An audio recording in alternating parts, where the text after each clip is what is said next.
You good? All right. Welcome. It's 7:30. It's time to get started. My name is Dr. Doug Kelly. Let's start the official way, which you all love. What was that? Good to see so many here tonight. Welcome to everybody here in the live audience, and welcome to everybody in the live broadcast audience. It's good to have you here, and welcome to those who are listening to the archive version of this. It's good to have you here as well. Tonight, on the program, we've got the Life Leadership Paragon, Part 3. Last 2 weeks, we've talked about Parts 1 and 2, hence 3, because I can count in American. And we're going to talk about respect for free will and self-completeness. We'll wrap up the Life Leadership Paragon. Then Dr. Vicki Hunter is going to handle the psychic perspective aspect, what are chakras. And then the third segment, Exploring the Unknown, is an introduction to cryptozoology by Dr. Brian Parsons, and he will be joining us via Skype. Dr. Hunter, of course, via Skype from British Columbia, Dr. Parsons via Skype from Ohio. So that is the program. Let's commence with a reading of our principles of belief.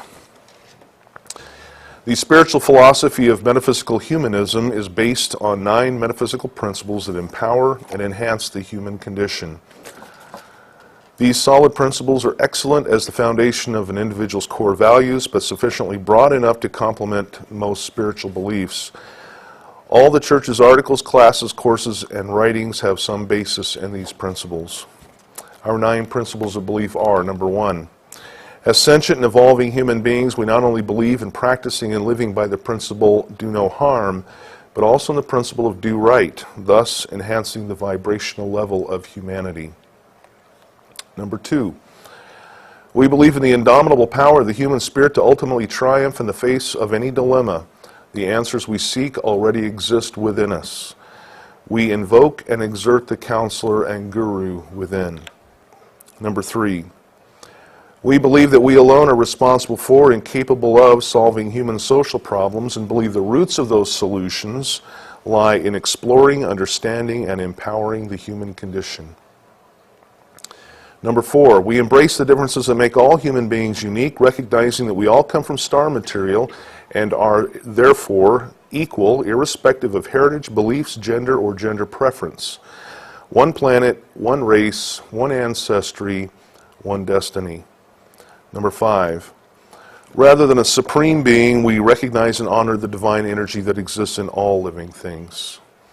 Number 6, we believe the nature of a human being encompasses both a physical and spiritual aspect, and that human consciousness survives the death of the physical body in a coherent fashion. Thus, death opens a new chapter of life and conducts the individual into a higher state of existence. Number 7, we believe in self-acceptance, self-responsibility, and respect for free will, and that these 3 synergistically create the goal of self-completeness.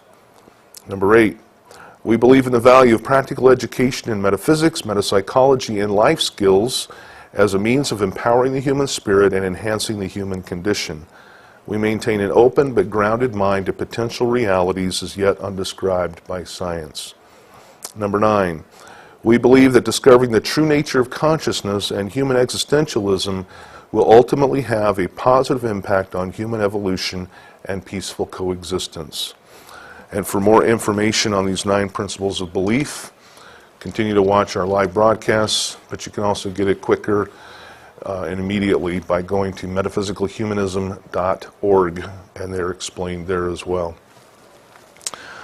Okay, so let's begin with our Empower the Spirit segment. We're going to be talking about the Life Leadership Paragon, Part 3. Now, the last couple of weeks, we've talked about the first 2 aspects. The Life Leadership Paragon is a model of excellence. That's what Paragon means, a model of excellence. Life Leadership Paragon includes self-acceptance, self-responsibility, respect for free will, and they create synergistically self-completeness. And that's the objective, to be complete within oneself, to not need anything or anyone outside of you to make you successful. Doesn't mean you can't have interdependent and healthy relationships. That's not what it means. It just means that we stand on our own 2 feet and we don't have any kind of an unhealthy codependent relationship on anyone or anything outside of us.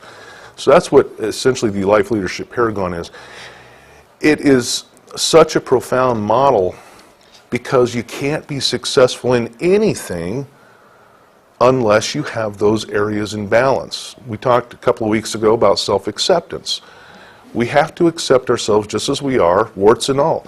We have things to change, fine, welcome to the human race. We can change them. But we don't carry any guilt, and we don't carry any shame. We work on ourselves. Is it hard to work on oneself? Oh, sure. And that's why a lot of people don't do it, because it takes some work, it takes some effort. But when we're ready, we change anyway. As part of self-acceptance, we have a proper view of mistakes. Mistakes are part of the human condition. It's who we are. What we do is how we learn. So we don't carry any guilt and shame over that. And we are perfect just the way we are. We are a perfect work in progress. As long as we're striving to be better tomorrow than we were yesterday, we're perfect in the only way a human being can be perfect. So that old fantasy of perfection is just that. It's a fantasy. It's a way to guilt manipulate people into doing what somebody else wants. You know, you're not perfect. Well, that's baloney. You are perfect just the way you are. If you don't like the way you are, then change. That's self-acceptance. Self-responsibility. We talked about the three universal laws of personal responsibility last week. The first one is you are wholly and ultimately accountable for your own actions, past, present, and future. The choices you made yesterday are your life today, right? The second one is don't expect others to do for you that which you can and should do for yourself. In other words, be self-sufficient. And the third one is never do for others that which they could and should do for themselves. And that's about taking appropriate responsibility for ourselves and not taking responsibility for another adult. Now we're talking about adults here. If you have kids, you've got to take responsibility for them, correct? And sometimes you end up doing things for them that they ought to be doing for themselves, right? I'm a parent too. All right, so that's the self-responsibility. So what we're going to talk about now is the third one, respect for free will. And then we're going to wrap it up with bringing them all together with self-completeness. Respect for free will. The third aspect of the Life Leadership Paragon. Human differences are inevitable. Am I right or am I right? It's one of those two. You're right. Thank you. We need to have realistic expectations of others. Just in the same way we need to have realistic expectations of ourselves, we need to have realistic expectations of others as well. We don't want to consider ourselves better or worse than other people, right? We're the same. We're open, have the same opportunities, and we're entitled to the same opportunities as anyone else, no more, no less. Don't want to take ourselves too seriously. I mentioned this a couple of weeks ago.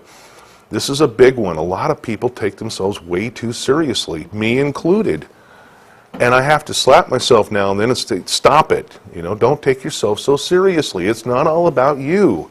It's not all about me. It's about us is what it's about. So don't take yourself too seriously, and that will help you to not have unreasonable expectations of other people. Respect other people's rights and boundaries. Don't take advantage of them. Do the right thing. Do the kind thing. Let's see. Understand the law of control. This is a big one. A big, big, big part of respect for free will. You cannot change people. You cannot control people. Stop trying. Now just let that slowly simmer for a minute. And a lot of people say, oh, I don't try to change people. I don't try to control people. Right. Right. Most of us do that to one extent or another, unless you've directly addressed it in your life. You can't change people. You can't control people. Stop trying. The biggest way that people use to try to control or change other people is to give unsolicited advice. Honey, do you really think you should eat that second piece of cake? Oh, Lord, don't go there. What am I trying to do? You know, you said you were going to do this. When are you going to get around to it? Let's talk about partnerships, marriages. You want to have more peace in your relationship? Stop trying to change or control the other people, or the other person rather. You know, the other person is an adult. They can do what they want, just like you can. How many of you here would like somebody to try to control and change you? Anybody? Good. Didn't think so. So don't try to control or change them by giving them unsolicited advice. Any parents here with adult children? Don't give your adult children unsolicited advice. And I know this is a tough one. I live it too. You did your job. You got them started, right? They're adults now. They're entitled to their path. Stop telling them what they should do. Now, can you share a concern? Sure. But remember, there's a thin line between sharing a concern and giving unsolicited advice. You can open a dialogue. You know, son, I see you're doing that. If you ever want to talk about it, I'm here. Or if you feel like they're doing something that could be harmful, I have some concerns. Can I share them? If they say no, then shut up. And I'm being a bit direct here because that's what it needs, what we need. We need that slap. Stop trying. You ever known a mother whose daughter's getting married and she tries to run the show, tries to control everything? That's what I'm talking about. You know, it's their day, not hers. It's almost like mothers are trying to live vicariously, relive their wedding day through their daughters. We got to stop giving unsolicited advice. Now, we have to temper this too within reason. For example, if I am a manager at work in a secular setting and I have employees working for me, can I give them advice? Of course, that's part of the deal. And when they get hired on, it's a given that, you know, they're going to be subject to coaching, counseling, advice, training, all that. Of course, I don't want to delve into their personal lives, do I? No, I want to keep it within that setting, within that context. So respect for free will, a big, huge one, is stop trying to control other people. I will promise you, if you're in a relationship, a marriage or close relationship, partnership, whatever, if you will just do that one thing right now, your relationship will improve. I promise you, it will. So bear that in mind. Accept people for who they are, not for what they believe. Think about that for a minute. Accept people for who they are, not for what they believe. Don't be judgmental is the point. If you can't accept somebody for who they are, then get out of the relationship with them. If you can accept somebody for who they are, then stop complaining about them. Hence, telling them what they ought to do, how they ought to fix it or improve. Another, another big part of this, so many people have such good intentions, but you know what? He's drinking himself to death. He's an alcoholic. He's got to stop or he's going to die. If you've had any experience in this area at all, you know one thing. You can tell them all day long to stop drinking. Oh, it might have some temporary results, but it won't work. Because it's their choice to drink themselves into the grave if they so desire. But you also have a choice to not follow them there. Speak from experience here. So even in areas where you think the person is harming themselves, it is, if you want to share a concern, fine, if they're open to it. But otherwise, it's their path. It's their walk. It's their journey. And they have to take care of it. So we have to be careful. I call that the dark side of doing right. We have all these good intentions and we want to help somebody stop hurting themselves, but it's not our job. Because when we do that, again, we assume responsibility for another adult, and we don't have that right. No more than we would allow somebody else to assume responsibility for us. Plus, it's codependent. Remember, never do something for another person that they could and should do for themselves. Could and should. Sometimes people should do something for themselves, but they're not able to. Can we help them? Sure. Sometimes people can do something, but they don't, but that's really their choice, whether they do. It's could and should.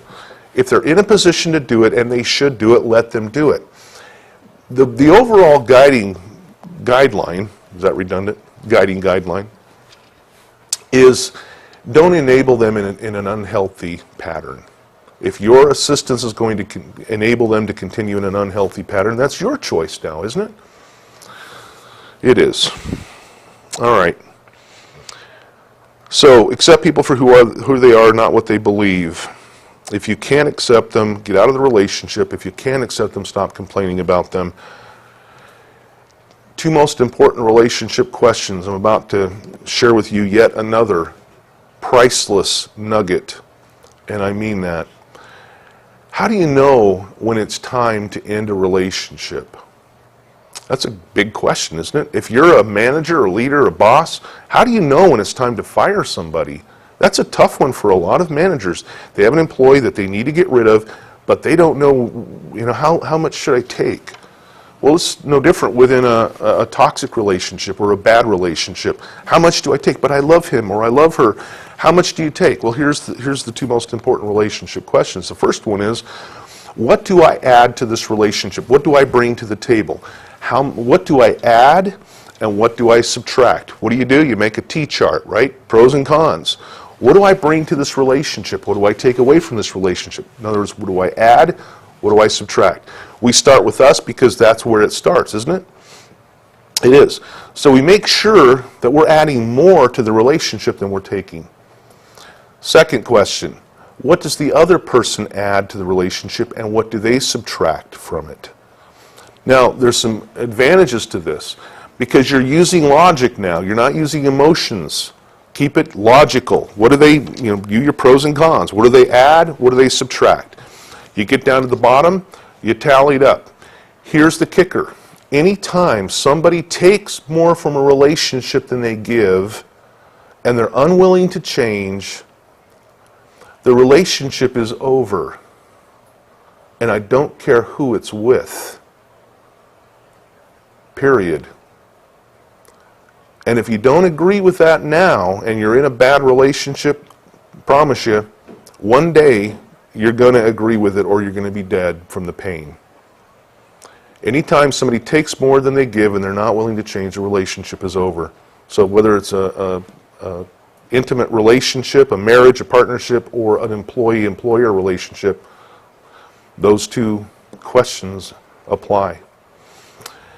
And they are priceless because they cost a lot to learn.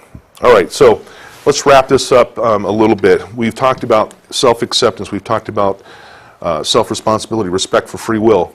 Now, they all come together to create self-completeness. That means to be complete within yourself, to stand on your own 2 feet, to not need somebody else to complete you, to not need somebody else to bring you happiness. You find it within, and you stand on your own 2 feet regardless of what's going on outside of you. That's being complete within yourself. Now, when you balance these three, when you balance and bring order back to self-acceptance, self-responsibility, respect for free will, they synergistically combine. You know what synergy is, right? 1 + 1 = 3. The whole is greater than the sum of its parts. Are we as human beings, are we synergistic? We are. If you take a bucket and put all the chemicals in it that go into a human body, do you get a human? Of course not. There's more to us than just the chemicals that make us up. We've got the consciousness element, which is a huge part, not the biggest. So, the goal of the Life Leadership Paragon is for you to bring your Life Leadership Paragon into its proper balance. Healthy self-concept, assuming proper responsibility, respecting other people. If they are healthy and in balance, you've got self-completeness as a result. Now, is that an end point? Are we ever done? No, it's a journey, right? It's something we do every day to be complete within ourselves. All right. Self-complete people, this last thought, have a strong sense of self, healthy self-concept, healthy self-esteem. They know who they are and why they are who they are. That is being complete within yourself. How can you apply these? Well, Take the nuggets that you heard and find a place for them in your life. Stop kicking yourself. Understand that you're perfect just the way you are. Have a proper view of mistakes. You make a mistake, welcome to the human race. Learn the lesson, make amends if necessary, move forward guilt-free. That's what it's about. Don't kick yourself. Take responsibility for yourself and no one else. If you have kids, of course, take responsibility for them. Respect other people. Don't give unsolicited advice. Don't tell them what they ought to be doing. Just the same as you don't want them telling you how to run your life. That's how you apply this stuff. And I promise you will have amazing results. Some people say, well, that's too hard. And they won't change. And when they tell me that in spiritual counseling, I tell them, that's too hard? Really?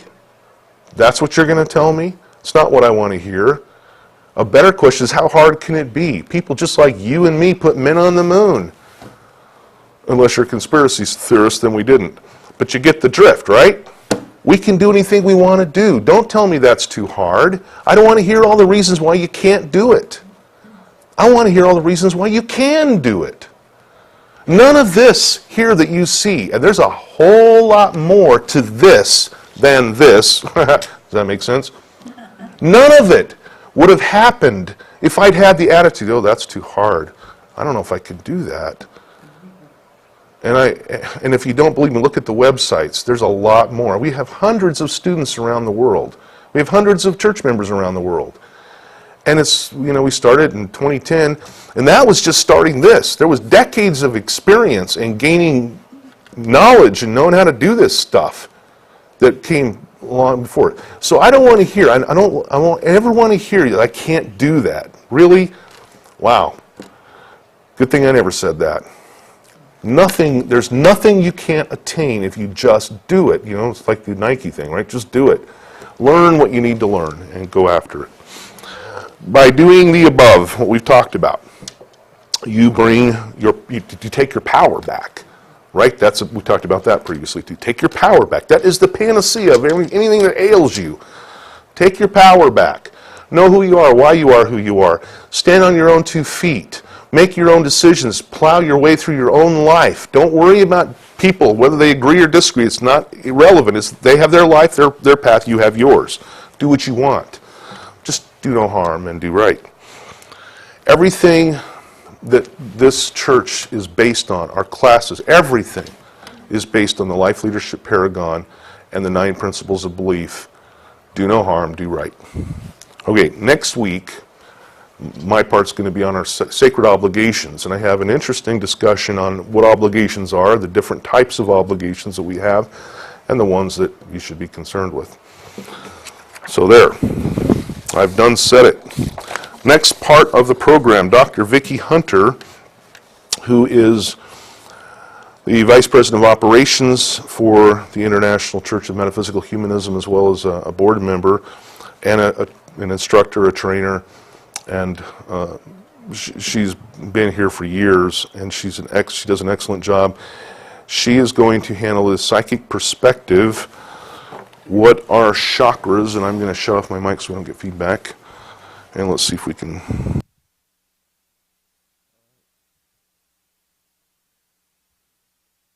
Hello, everybody. Can you hear me? Are we good? You're good? It's good to be here again.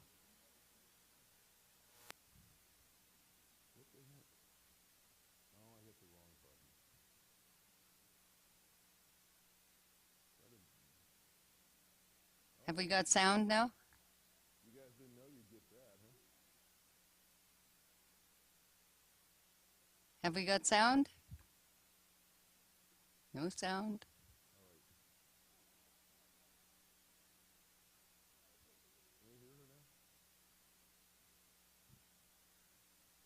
Go ahead, Vic. Have we got sound now? We're good? Okay, good. I'm here with the psychic perspective. Actually, there's so many things we could talk about. And tonight I thought, let's talk about chakras, because it's a really profound kind of trend again. And I say again because it's seems to do its circles. Well, what are chakras? What is a chakra? Well, the word is actually a Sanskrit word that means wheel, a turn of energy. Sorry. And it's in the body, and it comes from the Hindu teachings, the Buddhist teachings. And if we go back a little bit, how did we become aware of all of this? And that's always my question. Is like, okay, if that started in the East, how did we come by that information? Well, we can actually thank the members of it's a Theosophy Society back in the late 1800s, and largely Helena Blavatsky, if anybody's ever heard of Madame Blavatsky, very interesting lady with a history. She used to travel around, and she was really into esoteric philosophy, which is what the Theosophical Society was based on. And really, it's a group of metaphysicians. That's kind of how the information started floating around. And a couple of books being written on it, and primarily in 1927, kind of embarked into North America. And it just seemed to really be, it's such an enigmatic study. If you want to know, it's compelling, it's magnetic, it's like something is there. So, okay, then what is that? Well, there's energy in the body. And what it's based on is, if we understand that the body is spectrums of light in the esoteric body, not necessarily the organic body. And there are basically seven chakras, and I'll talk about them in a second, but we could take this a little bit further, because there's the study, depending on which avenue you want to follow, there would be another 21 spots in the body. And then there's other external kind of chakras, because we have an aura, then there's the earth, then how we're connected through the universe. So we could actually say that there's way more than 7, but primarily people who are practicing holistic healing in various forms, they focus on the 7 in the body. Now it starts at the top of the head, which would be violet. The third eye, everybody knows what the third eye is, and that's right in the forehead. That would be indigo. The throat chakra is blue. The heart chakra, or this part of the chest, is green. Move down a bit, yellow, orange, and the root chakra being red. Each one of these energy centers, or energy spectrums, if you will, color spectrums, it kind of focuses on specific energy that has many different interpretations, but they're connected to organs in the body. They're connected to the tissue, and it's like everything intertwined. So even though there's 7, that energy will overlap, and it flows. So the point in a holistic healing using chakras would be to activate all these energy centers and bring them into the body, activate them, and have them moving. And again, we go back to what the word chakra means, which is movement or wheel. So you get the energy moving, and you have a balance of sorts in the body. A famous word used, especially in aspects of yoga, and many other elements that are just slipping my mind at the moment, but is people achieving what's called kundalini. So if you do meditation through various breathing, yoga, and so on, is to achieve that enlightenment, that tapping into a higher consciousness. Now that kundalini would be right at the root chakra and activates all the way through so that the entire body is awakened. Of course, to what end? You wonder, okay, I'm activating consciousness, and what does that mean to my life? It can mean many things to many people. It's whatever you perceive your own enlightenment to be, or opening up your intuition, for instance, your psychic centers, balancing your health and your body. The flip side is people say that there's a negative side to opening your Kundalini. There's lots of reports where people kind of short circuit or they go into overload or they cause illness. And I think that we have to consider there's some psychologies to that too, how we can overactivate or we have kind of preconceived notions that go with consciousness. So it's a whole exploration of opening the body and getting the energy flowing. And of course, if you take the study further, which is a little bigger than the segment that we're talking about here, then you can understand better what each spot means. And just very quickly, I'd like to say a lot of time people meditate on the chakras from the bottom up. That expands the consciousness, of course. I like to be more grounded. I like to be more in my body. I start at the top and I work my way down. Here's the spirit connector. It's like how spirit sees, how you speak on your own behalf.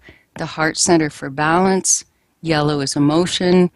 The orange is all in the reproductive area, the intestines and so on. That's your creativity. And the root chakra for grounding. And to me, that's active. It's moving. So if I'm going to, balance my body, I want to make sure I can move forward. So that's just how I've worked it for about the last 30 years. And for me, that's better. If I'm in a different state of meditation and I want to tune in and kind of expand out there, of course, then I'll go out.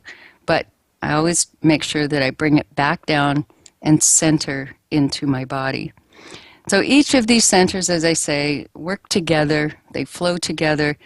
We can take this study, so far each has a geometric. There's geometrical signs that go with each of these energy centers. Music. The study of music and chakras is probably one of my favorite, and I'm going to save that for a future show, and the musical scale and how we resonate, how music affects our body and activates the energy centers. So, like I say, I'll save that one for a future time. But if anybody in the audience has any questions at the moment, I'd be happy to answer anything. But again, it's that Chakras 101, condensed all into like this tiny little, bubble of time. But it's a very exciting topic, and I recommend anybody do reading. If, read into it, but if you haven't already, because I'm sure many people are aware of it. Anybody have any questions, anything? Looks like you explained it pretty well. I'm going to, you're silenced for a second, but I'm going to bring you back on so you can wrap it up. Okay, all right, wait 1 second and then do it. All right. So again, thank you very much, everybody. I'm glad to be here, and I'll see you next week. Thank you, Dr. Hunter. Appreciate it. Let's give her a hand. She can hear it. Am I on, bud? Okay, very good.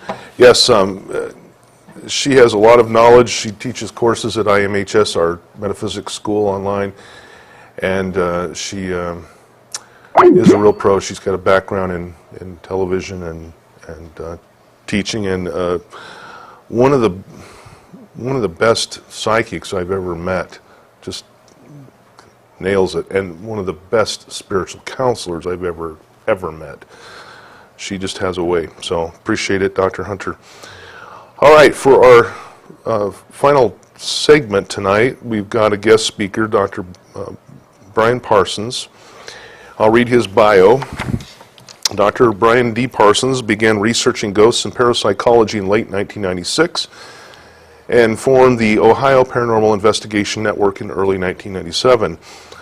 Brian has published 5 books to date, 3 on paranormal investigation and team basics, 1 on his unique E4 method of client-based investigations, and his latest effort, Handbook for the Amateur Cryptozoologist, which was featured in the July-August 2014 edition of Skeptical Inquirer and was a top 10 book in cryptozoology as determined by Lauren Coleman, a pretty prominent cryptozoologist. He has also worked with the Mutual UFO Network, or MUFON, and a number of cryptozoological organizations since 2000, has worked his way through being a member of Paranexus Anomalous Research Association in 2009, to a board member, and then to executive director in 2014. Brian received a PhD from the Institute of Metaphysical Humanistic Science in 2013. He is also the voice of the Paranormal News Insider report heard during the Grand Dark Conspiracy radio show. Brian also operates a pair of education websites, ohiogroups.com, offers groups and clients a general list of groups and locations in the state of Ohio, and ghosthelp.net, which offers investigators, researchers, and clients the ability to understand what goes into the real world of ghost investigation. So tonight, Dr. Parsons was going to present Introduction to Cryptozoology, and I'll see if I can not mess it up this time. Go ahead, Dr. Parsons.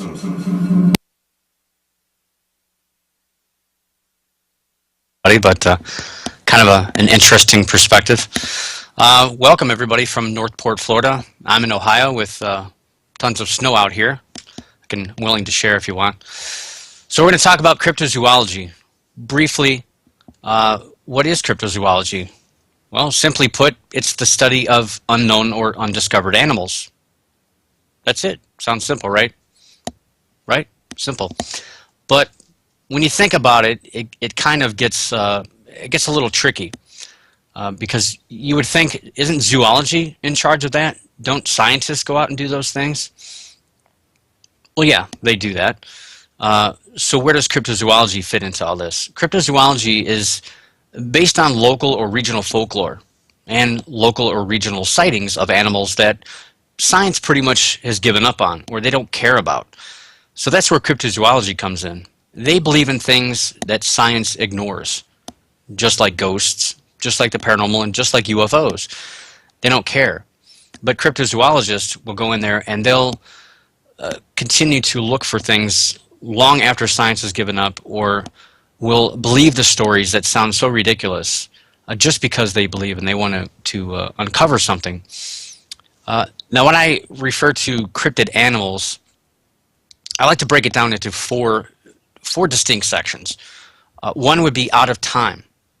Out of time would be dinosaurs, for example. Dinosaurs died out 65 million years ago based on science. You know, you may believe otherwise, but for the purpose of this, they died out 65 million years ago. We've supposedly seen them in the jungles of Africa, the jungles of South America, but there's no validity to any of those stories. But there is an animal that died out 65 million years ago as well, and suddenly reappeared in 1938. That's a fish known as the coelacanth. Now, all along, the locals knew that this fish existed. In South Africa, in Indonesia, the fishermen knew about this. They didn't know the significance of this story. It was a living fossil. It was a link from the past to the present.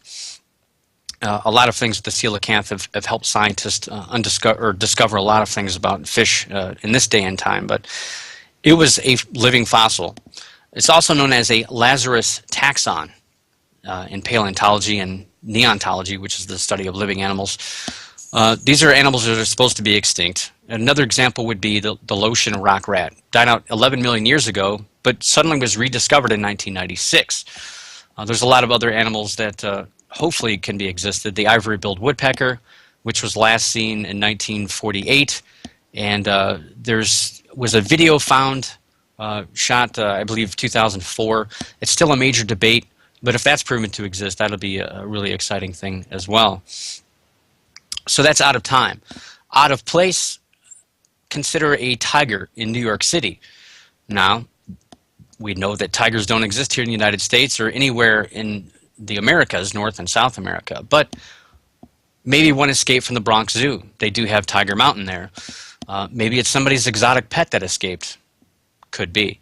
But if a living, breeding family of tigers were to be found in New York that were previously undiscovered, that would be mind-boggling to science. That would change a lot of things of how we interpret our environment and where we live, and it would sure scare a lot of people, I'm sure.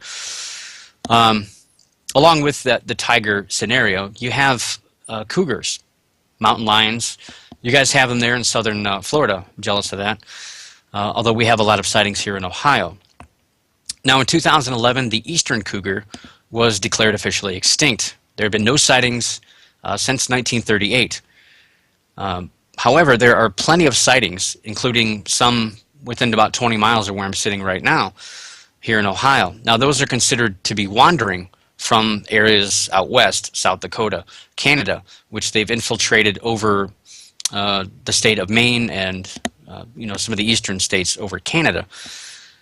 But if those are the western cougar, that really doesn't matter to us on the East Coast. But if it is an eastern cougar, again, that would be a cryptid. It would change the way we perceive of what we know about animals. You guys out there in Florida also know you have a little bit of an exotic animal problem, especially in southern Florida. But about half hour, 45 minutes from where you're sitting right now, there are wild monkeys, wild macaque monkeys hanging out in trees. They're not supposed to live here, but they do. Those are really not technically cryptids, but if they were to have been established somewhere, let's say out west, California, for example, and they're on their own, those are a cryptid. Out of bounds. These are animals that weren't thought to exist, but were somehow discovered. A really good one would be, we've all heard of the kraken or kraken, however you want to pronounce that. The giant squid with tentacles almost 50 feet long was discovered not that long ago. And this is a tie-in to the kraken. It kind of gives a little bit of validity to those stories of pirates and sailors who supposedly saw these huge creatures taking and pulling down ships or fighting with sperm whales. New species. Didn't know they existed. It was made fun of. Now it's proven. Megamouth shark is another huge deep sea animal that was discovered by accident. It was actually caught up in a propeller and the body came to the surface. The platypus is a strange animal that was discovered in 1798. Now the people that discovered it in Australia sent the body back to England. And the people who opened that crate thought it was a joke.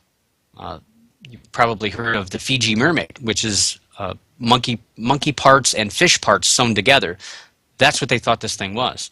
And it took about 4 years and about 12 more bodies sent back for them to validate what this animal was.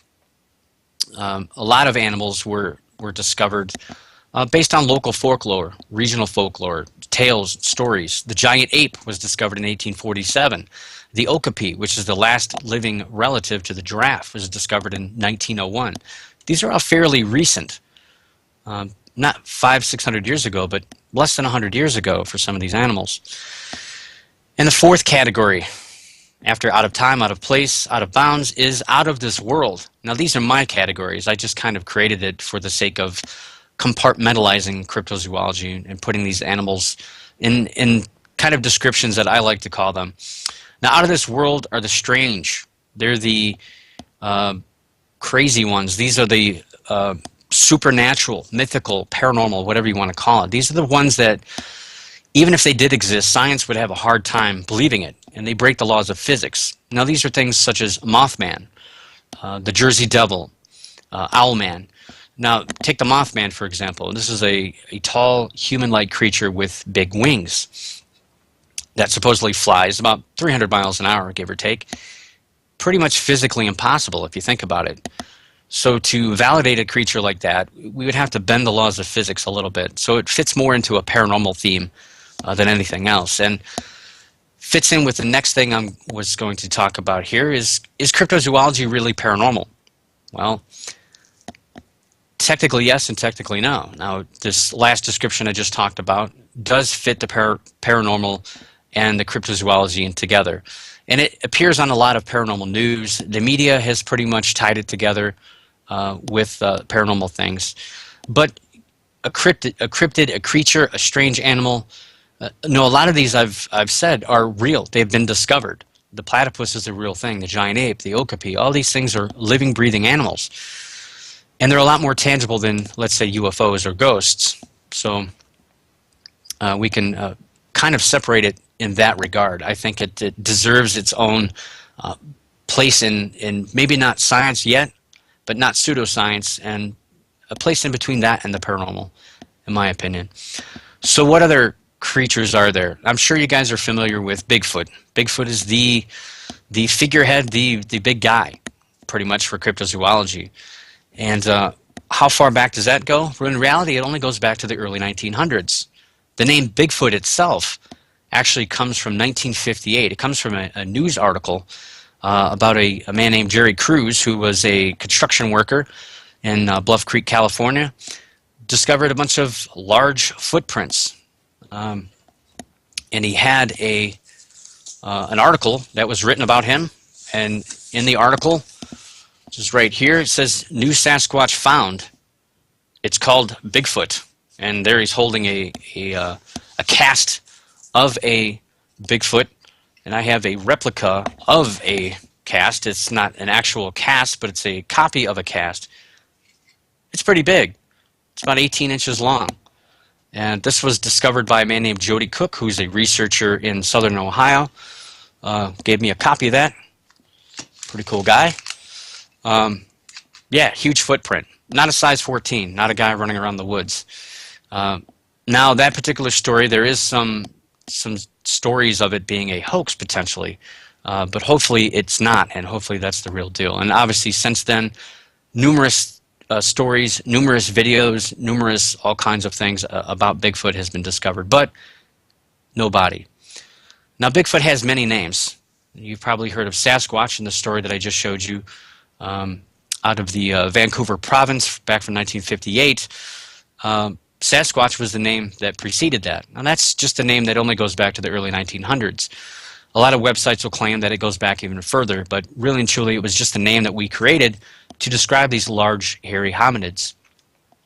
And every continent on the planet, except for Antarctica, has these large, hairy people running around them. Now, obviously, they have different names. You have the Yeti in the Himalayas, you have the Yeren in China, Yowie in Australia, the Almas in Asia, and even small regional names. Like in Florida, you guys have the skunk ape, which is probably the coolest name of all. Here in Ohio, we have Grassman. We also share that name with Iowa. Old Yellow Top is a name for a large hairy hominid creature with a yellow stripe on his head. Up in Canada, you have Momo the monster from Missouri. The Fouke monster down in Arkansas, Texas border there. That was the creature that started the movie The Legend of Boggy Creek. And again, these are large, hairy, man-like creatures. Now, when you think of the United States, 49 of the 50 states have had sightings.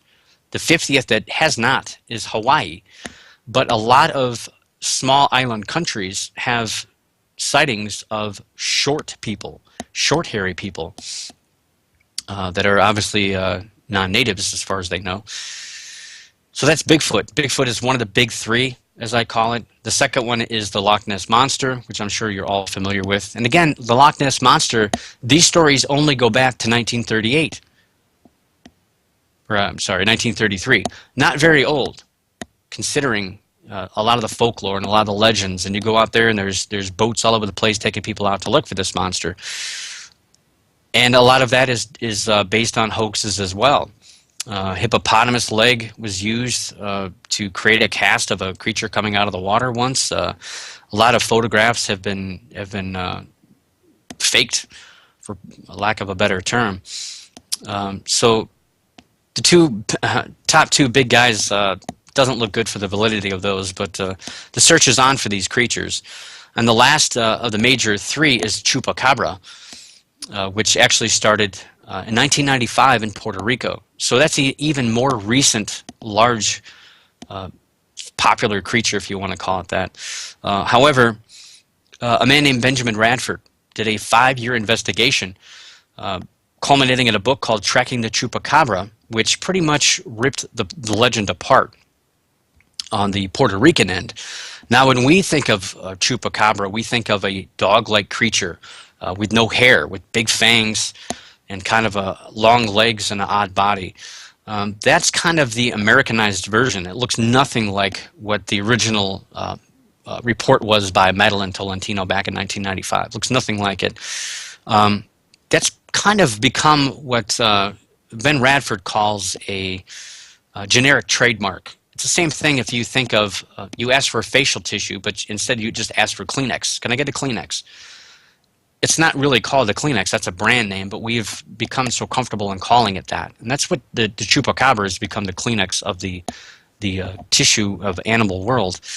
That according to Ben Radford, and I completely wholeheartedly agree. But you have coyotes, dogs, wolves, wolf-coyote hybrids, fox, and even raccoons that are all being misidentified out there. And misidentification is a huge problem with that. So that's kind of in a nutshell, cryptozoology, kind of rushed, but hopefully you kind of get the gist of what cryptozoology is all about. It's about strange, weird creatures that science doesn't really care about. Is there any questions?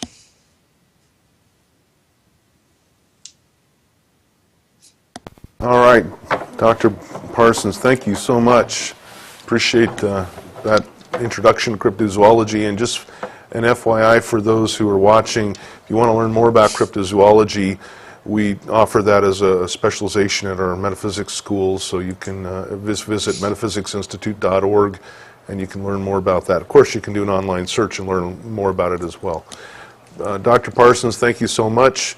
Appreciate your time, and I just want to say that Dr. Parsons, Dr. Hunter, excellent people, and I'm honored to have them as part of this and with me on this. So have a good night, and we'll see you again sometime soon. I'll make him come back. He says, "You're not making me. You're not telling me what to do." See, I created monsters here. All right, we're going to wrap it up here just shortly. Just a couple of announcements. I wanted to let everyone here know, as well as everyone in the live broadcast, that we've created a social network. It's a private social network for the church and for the schools that we have and for people involved. And it's oneplanetcommunity.com. And if you are a member of ICMH or an enrolled student, a member of Paranexus, member of IMPA, you can register and be a part of that social network. If you're not a member of any of those, you can register at metaphysicalhumanism.org for an associate membership, and then you can be part of that. We just launched that last week, and we've already got a little over 100 people who are part of it. It's a Facebook-like social network. It looks similar to Facebook, but it's private. And a lot of people sharing their real-life experiences and being a real-life human being, which is part of it all. So that's that. We want to thank those who contributed or donated last week. Appreciate your donations. They help us to keep this place going. And I also want to mention this for the benefit of our broadcast audience. There is a link there if you feel you'd like to make a donation. We'd appreciate it. It helps to keep everything running and growing. That's the big thing. You know, the plan is to have other groups around the world and share this knowledge, share this philosophy, so that people can live healthier lives, have healthier relationships. So we do appreciate those who do help us with that. All right. Last thing on the agenda then is to wrap it up with our Soul Light meditation. If you'd like to participate, you're welcome to, and it's real simple. You don't have to do anything. Just relax. That's it. So if you're new to this, I'd like you to get in a comfortable position. This is only going to last 4 or 5 minutes. Just a time to relax. You know, get yourself comfortable, stretch a little bit, look straight ahead, find a point just straight ahead of you and stare at it. And take a deep breath in through your nose. Hold on to it to the mental count of 3, and then just release it slowly through your mouth and just relax. Just feel your body relax. It's okay. Just think this next 4 or 5 minutes is your time. Nobody wants anything. Nobody needs anything from you. It's your moment. Take another deep breath in through your nose. Hold on to it for a moment. And just breathe out, and as you relax, just allow your eyes to slowly close and just be. Just be for a moment. I want you to imagine this ball of glowing light, and over right above your head, this is you. This is your energy. This is your essence. This is your higher self. This is your soul light. Just imagine that. The language of the mind is visual imagery. So see this ball of light. It's right above your head. It's got tentacles of electricity reaching out and connecting with everything that is. This is your consciousness. And as you see it and as you understand it, you feel comfortable with it because it's you. And I want you to just imagine this ball of light is at your beck and call, and you pull it right down on into your body, into the middle of your body, and you feel it just fill you up with energy, with light. And this light is nurturing, healing, relaxing. You know, it feels so good to just relax for a moment, for a time, and to understand that everything you need is right there within you. If you have an ache or a pain or something that needs to be corrected within you, focus that energy on that area. Use visualization. See that energy affecting that area in a positive way. See it down to the cellular level. See it reordering your cells, healing, fixing, repairing. And just feel that light within you for a moment. Feel it in your feet, your legs, your midsection, your arms, your neck, your eyes. Understand that you always have whatever power you need right there. And this power, this light within you, is also encouraging. And you understand by this light that you are perfect just the way you are. That you are a powerful being. That your consciousness is all powerful. And it connects with all other living things. We are all connected. And you begin to understand your place among everyone, that you are every bit as deserving and good as anyone else, no more, no less, entitled to the same good things in life, no more, no less. And this light within you comforts you, perhaps at a time when there's no other comfort for you. You know that you have it within you.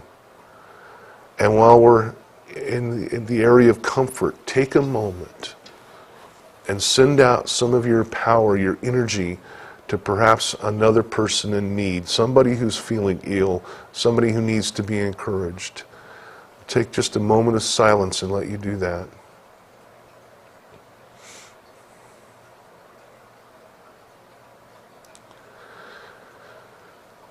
Now, as you begin to feel this invigorating energy within you, I want you to allow that ball of light, that soul light of yours, just slowly rise right on back up to just above you. It's always with you. You can always harness it at any time. And as you do, I'm going to count from 1 to 3, beginning to slowly come back now. 1, feeling so good, so empowered. 2, feeling so refreshed. And 3, eyes open wide, feeling powerful. You can do anything you want. Everything is in your hand, and it is up to you, and you are a powerful being. All right, welcome back. Nobody went to sleep this time. That's good. Of course, nobody's ever gone to sleep. I just say that.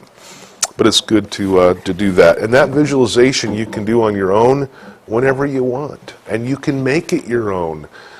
Visualizing imagery is the language of the mind, and you can do all kinds of cool things with it.